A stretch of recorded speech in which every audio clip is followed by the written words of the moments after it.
everybody. Let's see, this is our third session for the boot camp. So let's see what we're going to do this week. It's going to be similar to our 3-circuit challenge that we have been doing. There's going to be the skills portion. This week we're going to work on the hooks. And then we have an EMOM. That's going to be a strength and cardio. That's really going to blow you up. And then there's more of a strength, but you'll get the heart rate going just a little bit, but nowhere near what the EMOM will. So let's go ahead and start with the skills session. This week we're going to work on our hooks. Now in class I see a lot of hooks that come around like this, where the hand leaves the body, comes all the way out here, and then everything's just being thrown from the shoulder. We don't want to do that. We want the hip to throw the punch. It's almost like swinging a baseball bat. If I were swinging a baseball bat, the hips go first, then the shoulders go, then the hand goes. So what we're going to do is we're going to take a band, we're going to tie it to the post. You're going to walk up. You're going to get in your fighting stance. You're going to do both sides. Take the guard. All you're doing is here. Here. Boom. Focusing on, if you'll notice, turning the hip. I'm really not doing much with that arm until I get to my point, and then I'm extending that arm, okay? So that's what we're going to look for. We're not going to be doing this, okay? All in the hips. Boom. And then from there, you're actually just going to go ahead and do them on a bag. So, again, we're not going to be looking for main power on this bag, looking to just generate that hip. So the hip turns, then that hand turns. And also at this time, we're definitely looking for the elbow and wrist to be in a line. If you can do this, the thumb can be up. But if you have problems getting that wrist or elbow up, I want you to start turning the thumb towards you, okay?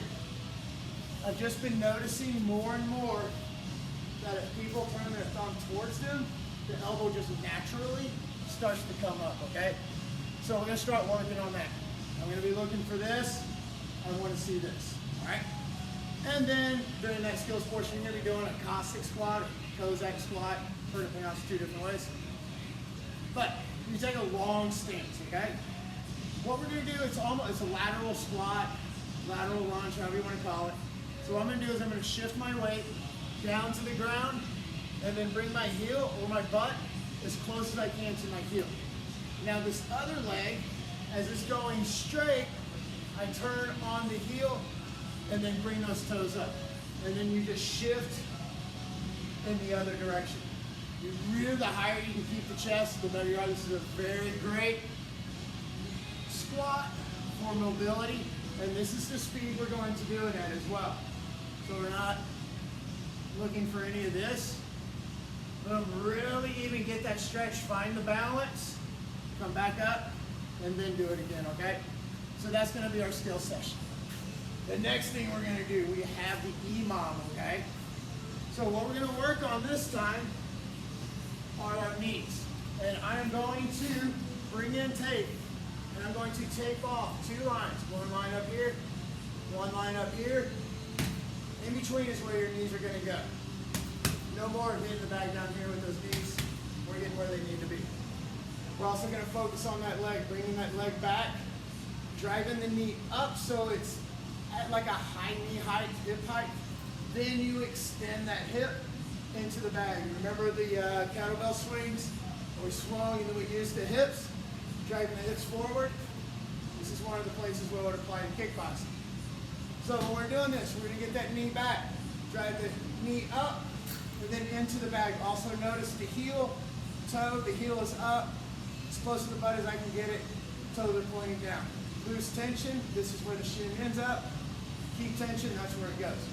Nice sharp knee and you're protecting it. So, you're going to do running man knees, you're going to grab that bag, boom. And then as you're hitting those knees, you're pulling that bag into you as well. Simulating a crunch, working the back, working the shoulders. Another move you're going to do, so that's part of the EMOM, every minute on the minute. One of the other moves you're going to do is water jug deadlifts. So the water jugs are back. You're going to bend down, pick them up, set them back down, pick them up. Suitcase deadlift also is what it would be now. Then we're also going to do some knees on the floor. So we'll bring out one of the bags. Now with this, let's turn it around.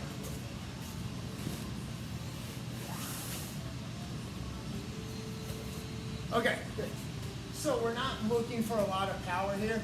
We're just looking to crunch the abs. You'll just notice when I'm bringing the hip in more, crunching down, okay? This is just another way to get used to bringing the hands in and the knees up all in one fashion, okay? So just gonna put your hands on the bag here. Just take this leg back, bring the knee in, and then you'll notice I'm trying to rolling the bag to me. You notice I'm not even hitting the bag hard. Don't need to, okay? Just working the abs there. And then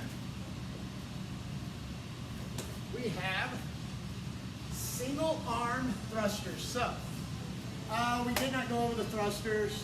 No big deal. You know how to do this move. You are going to clean the kettlebell into your clean position. From here, you are going to perform a squat, alter range, then you're going to stand up and you're hitting an overhead press. So fast, boom, boom. Okay, so that is what a thruster is, okay? It's a squat with an overhead press, simple as that. Now we have one more section, okay? What are we gonna do here? It is a team effort. You know how we usually have a pace setter? That's what this is gonna be, okay? So, the pace setter is gonna be doing overhead walking lunges down and back. Overhead walking lunge, grab a ball, walk forward, boom, like so. You can use a ball, you can use a kettlebell, place it overhead. You can have 2 kettlebells. You can grab a band, pull the band out, do your walking lunges that way as well. We just want something overhead, creating tension, either pushing down, kettlebell or a weight or the band, and we're pulling it out, okay? The other move we're gonna do are ground to overheads. So remember, this is the one where we turn the handle towards us and then we rotate our thumb to us. And in one quick motion, we're gonna pick the kettlebell up. It's going to rotate around the wrist and then we turn it into not necessarily a press because we're not pressing it, we're getting under it. So we're gonna start here, quickly lift, and then just come up and then come back down in the exact same fashion that you lifted or that you got the kettlebell up. That is our ground to overhead. Remember, turn the thumb to you, let that arm unwind naturally. The kettlebell will just rest on the wrist, and then you can come up. We got one more move. You're going on a little ride with me. There we go. Look at that little contraption. All right, check this out. So here we're gonna simulate a pull-up.